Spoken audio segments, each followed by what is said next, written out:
Bonjour à tous. Aujourd'hui, on se retrouve pour une petite vidéo un petit peu spéciale parce que j'ai le plaisir d'avoir avec moi Richard Wittig, qui est le créateur d'AC2N. Alors, bonjour Richard. Salut Yanis. On va faire cette petite interview ensemble. On va survoler un petit peu ton parcours, d'où est-ce que tu viens, comment t'es venu l'idée d'AC2N, et puis on va survoler dans cette première vidéo l'ensemble de ton programme. Voilà. Donc, je te laisse faire les présentations. À toi. Je me présente, Charles Wittig. Je vis actuellement à Marseille. J'ai donc créé AC2N, qui est l'Action des citoyens pour la nouvelle nation, en 1996. Et en fait, l'histoire débute réellement en 1993. À l'époque, j'avais donc créé AJC, qui est l'Association des jeunes chômeurs. Et par la suite, j'ai mis au point un plan d'aide à l'insertion professionnelle à la création d'entreprise qui est présenté aussi dans le programme de la C2N. Et donc ce plan permettait donc l'insertion des jeunes et en parallèle la création d'entreprises.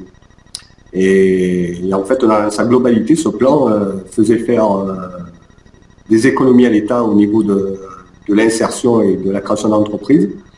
Et donc permettait de créer une entreprise par jeune inséré et 2 emplois. Donc j'ai présenté durant 2 ans ce plan à des députés, des Bouches-du-Rhône et au ministère de l'Emploi de l'époque, à la mairie de Marseille. Et résultat des courses, en 1994, la mairie de Marseille crée une association pour l'aide à la création de micro-entreprises. Donc ils m'avaient piqué la partie de création d'entreprise. Et en 1995, quand le RPR, aujourd'hui l'UMP, est arrivé au pouvoir grâce à Jacques Chirac, ils ont créé le CIE, qui est le contrat d'insertion par l'économie, qui ressemble étrangement à la proposition que j'avais faite aux députés. Donc, résultat des courses, ça m'a dégoûté de ce monde qui se dit soi-disant démocratique, mais en fait qui est plutôt un monde de voleurs et de tout ce qu'ils font, quoi. C'est-à-dire que le citoyen, il n'a plus le droit à quoi que ce soit dans ce système. Et voilà. Un an plus tard, donc entre 95 et 96, lors d'une discussion avec un ami, j'ai eu l'idée d'année de remise. Et lorsque je l'ai couché sur papier, je me suis rendu compte que c'était une solution au chômage, qu'on pouvait créer énormément d'emplois, ça monte jusqu'à 4 millions, et ce du jour au lendemain. Et donc, à la suite de cela, j'ai créé AC2N. En fait, ça a été créé officieusement en 1996 et déclaré en préfecture en 1999, le 1er avril. J'ai fait exprès de choisir ce jour-là. Et donc, le coup, c'est que donc entre 1996 et 1999, j'ai vu les énormes économies que pouvait engendrer la mise en place de l'année de remise au niveau national. J'ai donc mis au point tout un programme avec des propositions concrètes pour sortir la France de ce bourbier. Et voilà. Par la suite, oui. Non, d'accord. Par la suite, en fait, durant donc ces 3 années, j'ai fait plusieurs fois le tour des cités de Marseille, quartier Nord, tout ça. J'ai rencontré beaucoup de monde. J'ai même fait des bars, des lieux assez publics, où je questionnais, où je présentais le programme d'AC2N, où je questionnais les citoyens sur ce qu'ils pensaient de ce programme. Et je peux vous dire que la plupart des gens étaient intéressés par ce que je présentais. Mais ce qui manque aux citoyens, c'est l'action et le rassemblement. Et c'est pour ça qu'en fait, ces derniers mois, j'ai créé sur Facebook le groupe AC2N pour permettre justement ce grand rassemblement avec une idée de grève des citoyens que j'expliquerai plus tard. Entre-temps, j'ai eu d'autres actions qui ont été un peu relayées par les médias. Je suis passé à Prise Directe, l'émission de Michel Field, qui était passée sur France 3. On m'a pas laissé beaucoup parler. J'ai été très interrompu pendant ce passage. il m'avait promis à l'époque de me faire passer à la marche du siècle. Et comme par hasard, donc Prise Directe a été arrêté quelques temps plus tard. Marché du siècle, pareil, ça a été arrêté quelques jours après. Et en fait, chaque fois que j'intervenais au niveau des médias pour être entendu, par exemple, Carl Zero, il animait à l'époque, à une certaine époque, une émission sur Canal+, où il donnait 30 secondes, ou ouais, un truc comme ça, le droit de parole aux citoyens. Et donc, quand j'ai vu ça, j'ai dit, tiens, je vais profiter de la chose, je vais faire une vidéo et je vais l'envoyer à Carl Zero. Donc, j'ai fait une vidéo, je l'ai envoyée à Carl Zero, et comme par hasard, la rubrique a été arrêtée, voire même l'émission. Ce qui prouve encore que le système est bien fait. Voilà. Et voyant tout ça, je me suis dit, il faut faire une action assez forte. Et de là, j'habite à Marseille, moi. Et le lieu assez emblématique de Marseille, c'est quoi? C'est Notre-Dame de la Gare, la bonne mère. Et donc, j'ai imaginé une action assez folle, on pourrait dire, celle de monter dessus et de faire une sorte de grève de la faim. Et je comptais y rester assez longtemps. En fait, dans l'article de journaux que j'ai mis en ligne, il est dit, on parle le gros titre, c'est l'homme à la grenade. En fait, j'avais une grenade de la Deuxième Guerre mondiale qui était désamorcée. Et en fait, je comptais l'utiliser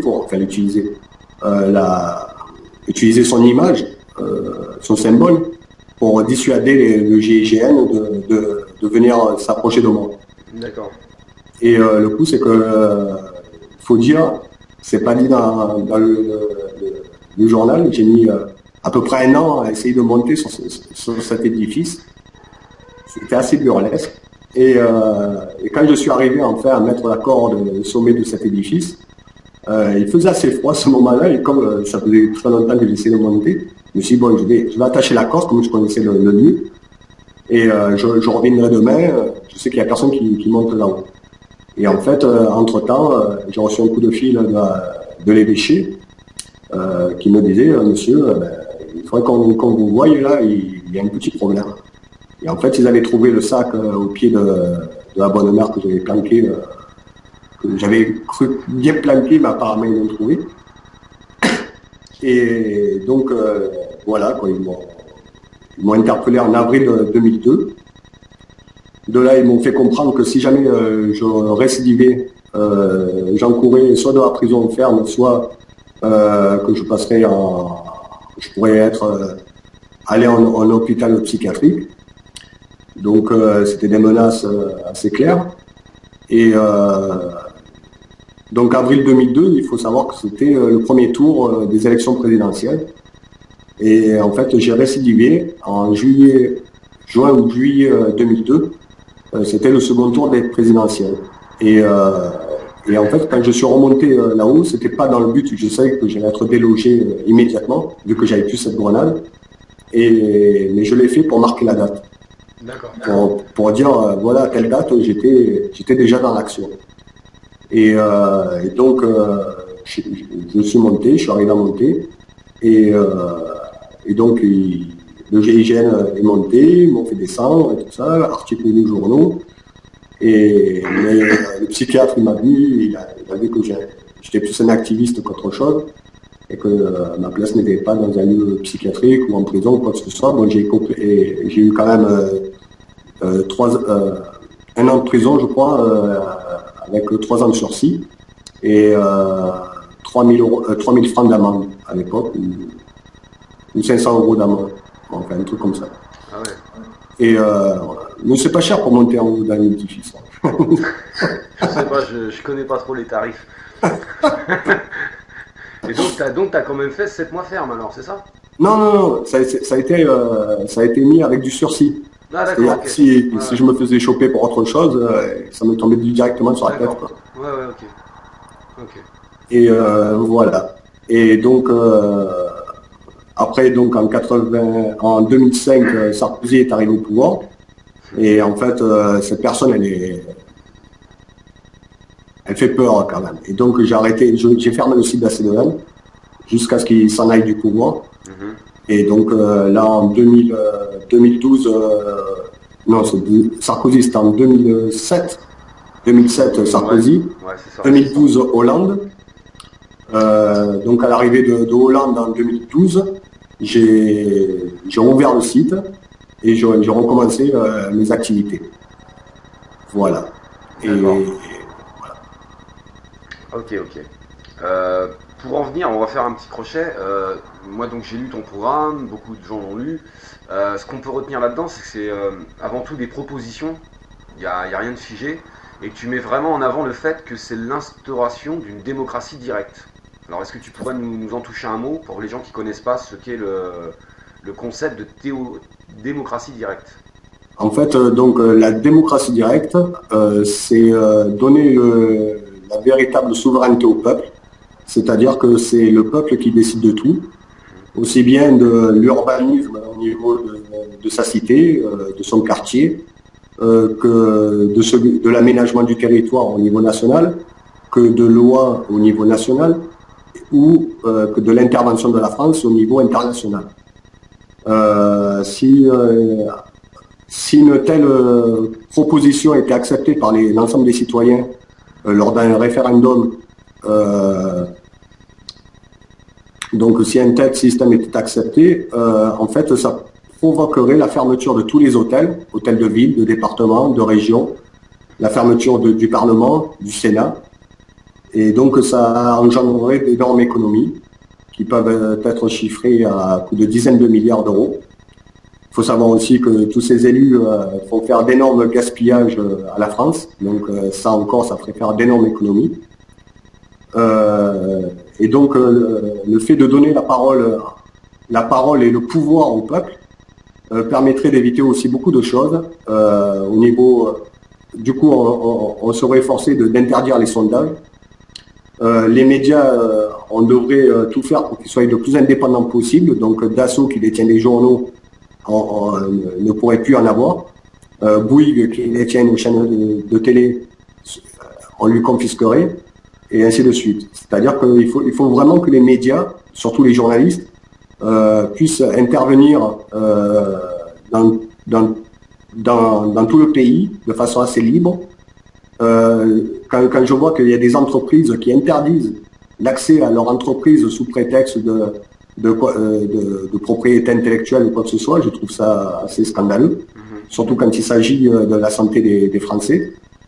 Et je pense que dans une nouvelle démocratie, j'espère que les citoyens décideront que les journalistes puissent avoir un accès libre et total sur les entreprises. Bien sûr, le secret intellectuel, tout ça devra être gardé. Il ne faudra pas que les journalistes puissent divulguer quoi que ce soit au niveau des entreprises en question de propriété intellectuelle ou quoi que ce soit. Mais au niveau de l'enquête, il faudra que ce soit complètement accessible. Aucune entreprise ne pourrait déroger à ce genre d'enquête. Ceci pour que les citoyens puissent connaître exactement ce qui se passe sur leur territoire. Et même au niveau international, quand on parle de liberté de la presse internationale, ça me fait rire parce que quand on voit ce qui se passe au niveau de la France, ils sont libres, soi-disant, et en fait, ils bâillonnent le peuple. Voilà. Ah ouais, clairement, c'est vrai. Je crois même qu'on détient un petit record au niveau des droits de l'homme sur la liberté de la presse, il me semble. On détient même le record au niveau des tweets qui ont été supprimés sur Twitter.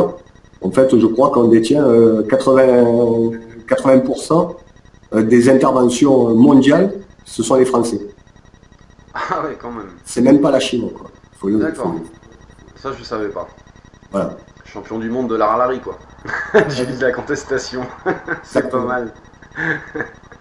Donc tu fais souvent, d'ailleurs, référence dans ton programme à Étienne Chouard, j'ai vu ça. Exactement. En fait, moi, quand j'ai imaginé la démocratie directe en 96, il faut dire qu'Internet, c'était pas l'outil qu'on connaît aujourd'hui. Il était vraiment au début. Et moi, j'ai imaginé ça tout seul dans mon coin.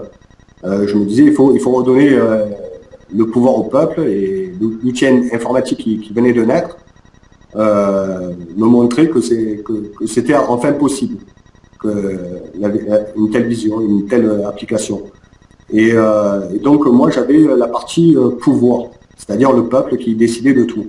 Mais il me manquait la partie exécutive. Et en fait, ce sont ces derniers mois, quand j'ai connu le combat, enfin, oui, le combat d'Étienne Chouard, que j'ai connu l'exécutif par son intermédiaire. C'est-à-dire que lui, il propose le tirage au sort des citoyens qui se portent volontaires à aller dans tel poste ou tel autre.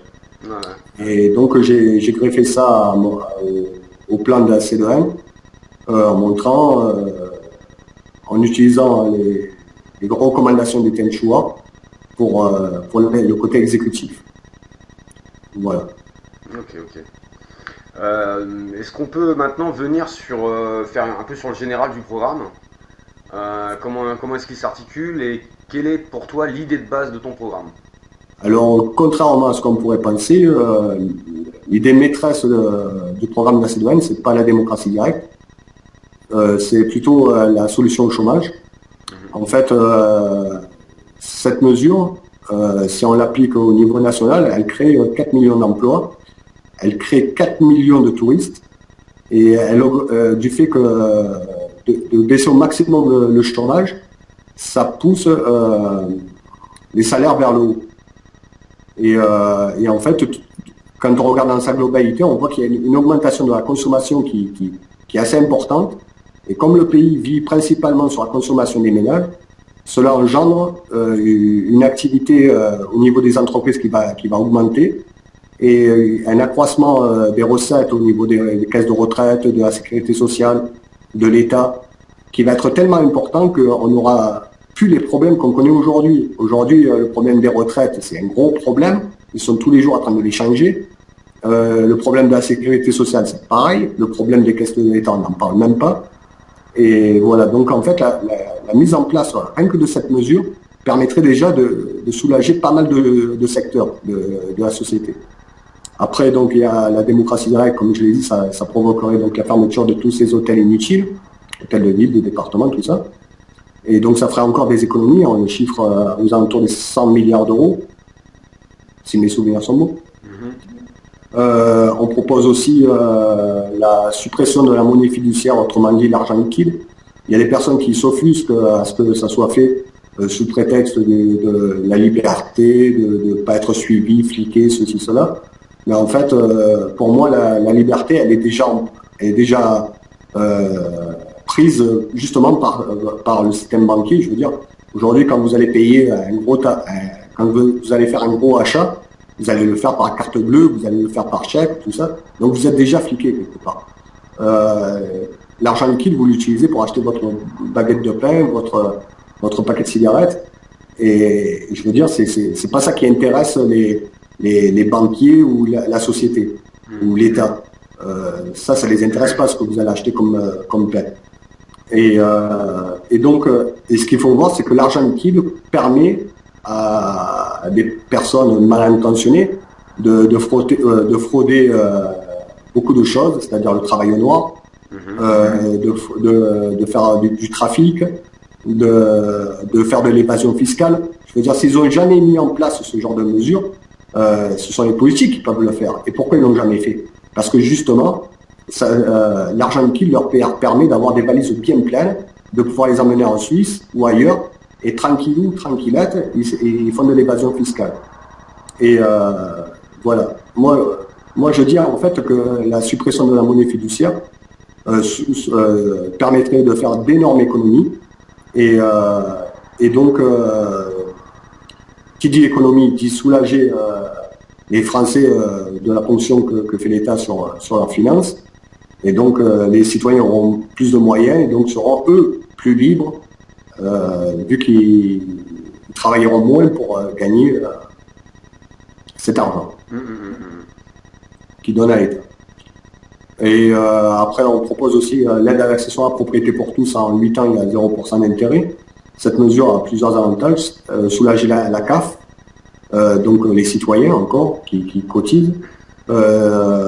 Permet aussi aux citoyens, donc, en devenant propriétaires, de pouvoir consacrer à un certain moment ce qui donne dans les loyers consacrés à la consommation. Et voilà. Et en fait, voilà. Donc justement, on va rebondir sur tes propositions de logement. Donc j'ai vu que d'après tes calculs, on pourrait tous accéder à la propriété au bout de 8 ans. Ouais. Ouais. Ouais. En fait, le coût, c'est que quand on regarde aujourd'hui le prix de la pierre, il a été gonflé durant ces 10-15 dernières années par des spéculations. Et je pense que si demain, on a les moyens, dans le programme, il est prévu de construire 400 000 logements par an. Si on a les moyens de construire autant de logements par an, il faut se dire qu'en fait, le prix de la pierre va chuter énormément. Et donc, voilà, ce qui dit chute du prix de la pierre dit coût moins élevé pour la construction, donc le coût de la construction de ces 400 000 logements sera moindre, et en parallèle, le prix d'acquisition sera moindre, et donc on mettra moins de temps à rembourser le logement. Le but, c'est vraiment de soulager les familles, quoi, de permettre aux citoyens. Je trouve anormal que des gens se mettent à payer des loyers toute leur vie. Même les gens qui font l'acquisition d'un bien en faisant un crédit, ils doivent le payer en 20-30 ans, le crédit. Donc, quelque part, c'est encore un loyer. Ouais. Et c'est tout à fait, pour moi, c'est inadmissible. C'est pas normal que des citoyens se mettent à payer toute leur vie leur habitat. C'est pas normal. C'est encore une autre forme d'esclavage, en fait, quoi. Tout à fait, tout à fait. Et il faut savoir que là, ils sont en train de décider de nouvelles lois pour faire payer des loyers des propriétaires. C'est-à-dire que le mec, il est propriétaire, demain, on va lui mettre une taxe, il va payer des loyers, le mec. Oh, il délire pas, là. Ouais. Bah, sur les taxes, ouais, on a eu des... Quand tu vois ce qu'ils ont fait, certaines taxes en Angleterre, sur la laisse des chiens, sur la hauteur des pelouses... Non, en fait ils taxent tout et n'importe quoi. Ah, tout, ouais. Ouais, même ce qui n'est pas justifiable, quoi. Enfin, c'est difficilement justifiable, ils le font. Ouais, ils essayent. Donc en fait, oui, pour en venir au logement, ouais, c'est un peu faire ce qu'a fait le Canada. En fait, c'est la dévaluation de l'immobilier, quoi. Tout à fait. En fait, aujourd'hui, quand on regarde ce qui se passe en France, c'est le contraste. C'est-à-dire que quand vous achetez un bien immobilier, il prend de la valeur au fur et à mesure du temps qui passe. Or, un bien immobilier se dégrade. S'il se dégrade, logiquement, il devrait perdre de la valeur. Le but de la mesure qui est proposée dans la C2N, c'est de permettre à tout le monde de devenir propriétaire dans un temps assez court. Et une fois qu'il est propriétaire, disons, imaginons, prenons le cas d'un jeune de 18 ans qui commence, on lui trouve un appartement, enfin, il trouve un appartement, il va commencer à payer ses loyers pour devenir propriétaire. Pendant ces 8 ans, disons qu'il trouve une petite copine qui a aussi un appartement qui rentre dans le même cadre. Donc ils se mettent ensemble et ils attendent un heureux événement, donc ils vont essayer d'avoir un appartement plus grand. On va leur trouver un appartement plus grand. Et en fait, les deux appartements qu'ils avaient, on va enlever 20% de leur valeur, on va le déduire du nouvel appartement et ils remettront à payer des loyers s'il manque de l'argent, ou alors on leur reversera s'il y a un trop perçu. Mais ce qu'il faudra voir, c'est que les appartements, quelque part, ils appartiendront à l'État. Les gens seront propriétaires, mais ils appartiendront à l'État. C'est l'État qui devra les racheter. Donc en fait, la personne elle est assurée de trouver un vendeur, un acheteur. Et donc, elle pourra quitter son appartement quand elle veut. Quand je dis appartement, ça peut être aussi une maison, hein. Elle pourra quitter son bien immobilier quand elle veut, récupérer son argent assez rapidement et trouver un autre logement assez rapidement. Le but de permettre ce genre de choses, c'est la mixité sociale. C'est-à-dire qu'on pourrait dire que tel appartement, on le destine à telle catégorie de la population. Celui qui est à côté à tel autre, et ainsi de suite. Et en fait, de là, on pourrait arrêter les ghettos, arrêter les cités, tout ce qui a été la société d'aujourd'hui, quoi. Quand on regarde que les personnes les plus défavorisées se retrouvent exclues du système, de la ville, tout ça. En fait, le but du plan qui est proposé par ACDN, c'est de casser tout ce qui a été néfaste pour cette société, dans cette société. Même au niveau de l'emploi, il est prévu d'interdire aux entreprises de déposer des annonces d'offres d'emploi dans les journaux, sur Internet, tout ça, et qu'en fait, seul le Pôle emploi pourra proposer des offres d'emploi. Pourquoi? Parce qu'en fait, si on permet ceci, le Pôle emploi, en fait, lorsqu'un patron voudra trouver quelqu'un, lui offrira par exemple 10 CV anonymes, et la personne, le chef d'entreprise, devra faire son choix parmi ces 10 CV. Si ces 10 CV ne lui conviennent pas, on lui refera une deuxième fois, puis une troisième fois. Si à la troisième, il en veut toujours pas, on lui mettra une amende. En fait, ce qui se passe aujourd'hui avec les travailleurs, on le fera pour les patrons. Voilà. C'est-à-dire qu'aujourd'hui, on sanctionne le chômeur qui, au bout de 3 offres, n'accepte pas. Ben là, on va sanctionner les employeurs qui, au bout de 3 offres, s'ils n'acceptent pas, ils payeront une amende. On leur refera des nouvelles offres. En fait, le but, c'est que si, par exemple, c'est pour éviter la discrimination, donc par CV anonyme, mais la discrimination dans tous les sens. C'est-à-dire qu'aujourd'hui, on peut voir des entreprises chinoises où il n'y a que des Chinois. Voilà. Le coup, c'est que moi, ce que j'imagine, c'est que si une entreprise chinoise, elle pose des CV pour trouver quelqu'un, ah ben, on lui propose d'autres personnes que des Chinois. Et elle devra les accepter. Comme une entreprise française, s'il n'y a que des Français, on va lui proposer d'autres ethnies. Et elle devra les accepter. Voilà. Et en plus de ça, vu que si le marché de l'emploi tombe au plus bas, il faut se dire que les entreprises auront besoin de cette main-d'œuvre. Donc, quelque part, elles vont s'arracher le moindre chômeur qui aura sur le marché, quoi. Ouais. Ça fait rêver tout ça. Ça fait rêver tout ça. Par rapport à la partie, on va dire sécurité, j'aime pas trop ce terme-là, moi parce que je trouve que ça a été vachement mal utilisé. Mais pour en revenir à ta partie sécurité, quel est ton avis, toi, sur l'autodéfense? L'autodéfense. Alors là, je vais te dire, quelque part, c'est comme un peu l'alimentation, l'écologie, tout ça. En fait, ce sont des sujets assez vastes qu'AC2N ne traite pas. Pourquoi? Parce qu'en fait, c'est la démocratie directe qui va permettre aux citoyens de décider de ce qu'ils veulent, vivre, tout ça. Et en fait, je vois mal faire des propositions dans ces domaines qui après vont être débattues et même ce qu'on va proposer, ça va pas plaire à certains, ceci, cela. Donc, c'est pas la peine de se perdre dans ce genre de propositions. AC2N, les propositions qu'il fait, c'est seulement pour proposer des solutions qui permettront à la France et aux Français de sortir de cette crise, soi-disant, et de mettre en place un système qui lui permet justement de décider de son avenir, de ce qu'il voudra dans son assiette, de ce qu'il voudra dans son environnement et de tout ça. Donc toutes ces petites questions, on les traite pas. La seule qu'on traite dans le programme d'AC2N, c'est celle concernant le chanvre indien, le cannabis, où on propose aux citoyens de s'exprimer sur une proposition, c'est-à-dire où on interdit l'alcool au même titre que le cannabis, où on autorise le cannabis au même titre que l'alcool.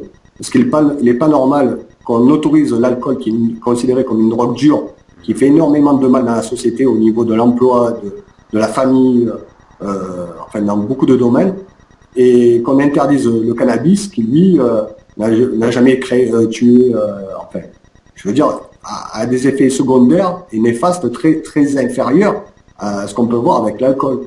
Je veux dire, j'ai rarement vu un père de famille qui avait trop fumé battre sa femme.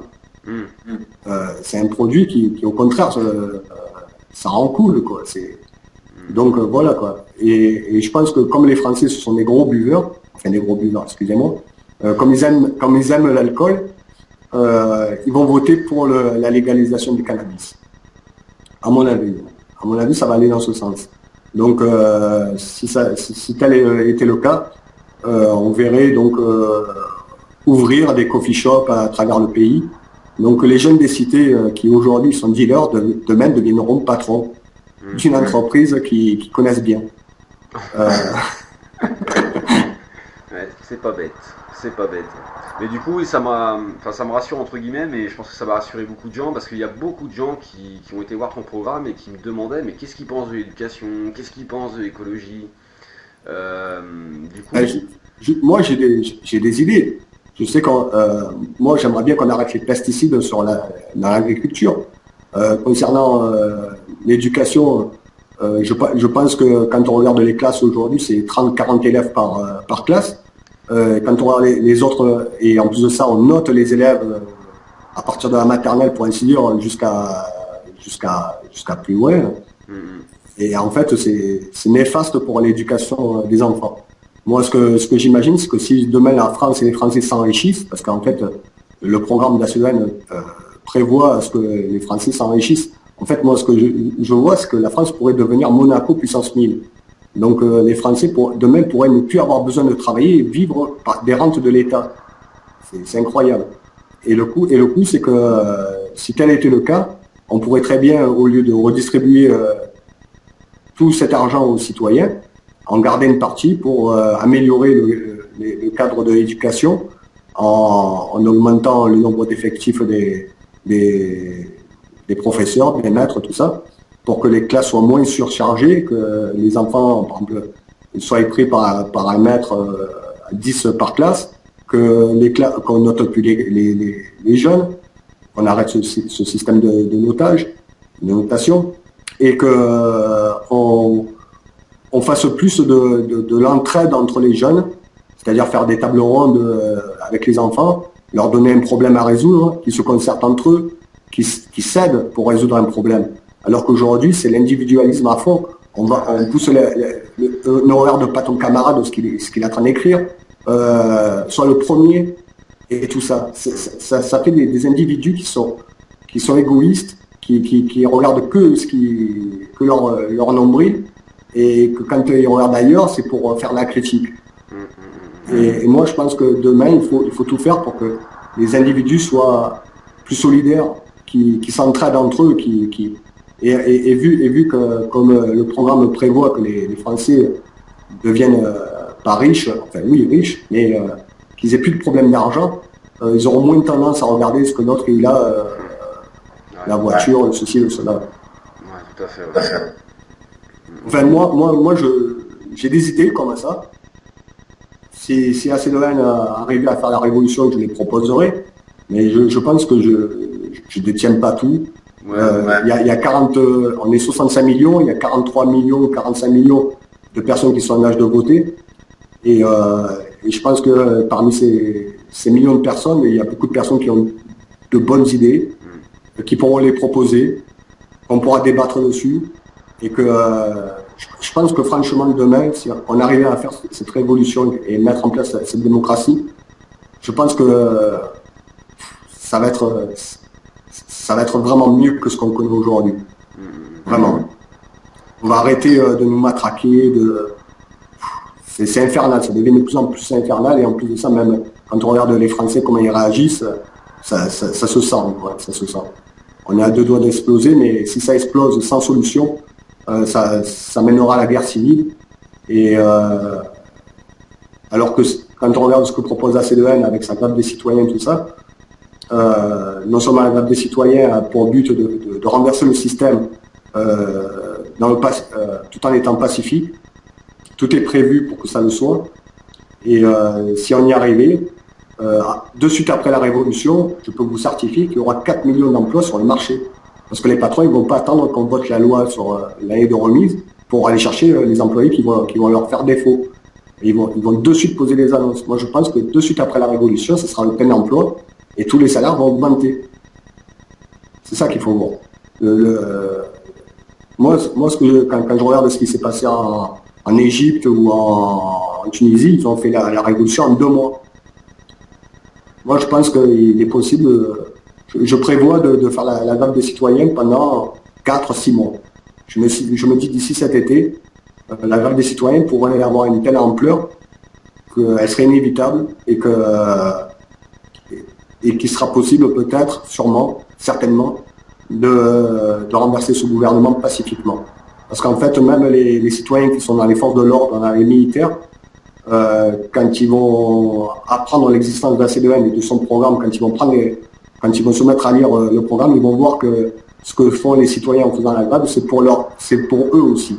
Donc en fait, je pense que ces citoyens-là vont avoir tendance à nous soutenir en n'intervenant pas contre les citoyens qui font la grève des citoyens, justement. Et si tel était le cas, en fait, le pouvoir n'aurait plus aucun pouvoir. Parce que donc la grève des citoyens, il est prévu de la faire 1 heure par jour.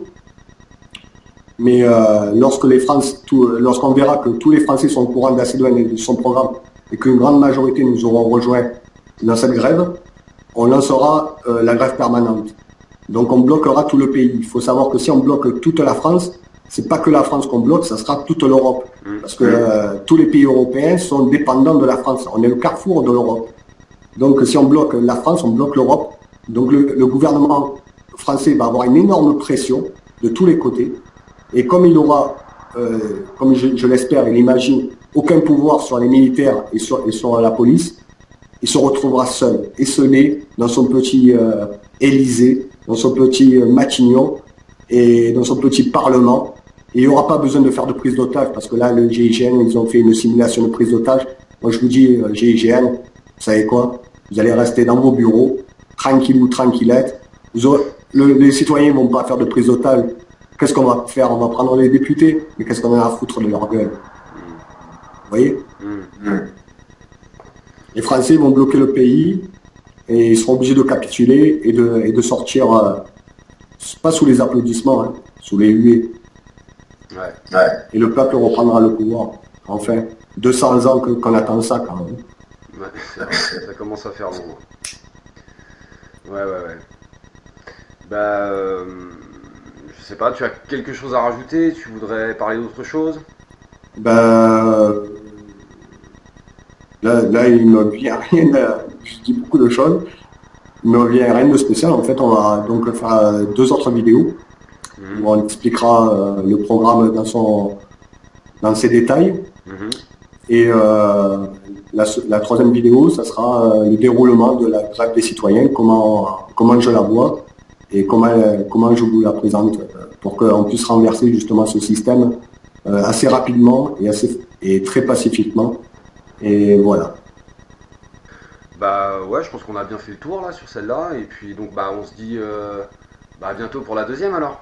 Voilà. Ça marche. Bon bah salut Richard. Ciao Yanis. Ciao. Merci. Ciao. Merci. Je t'en prie, de rien, merci à toi.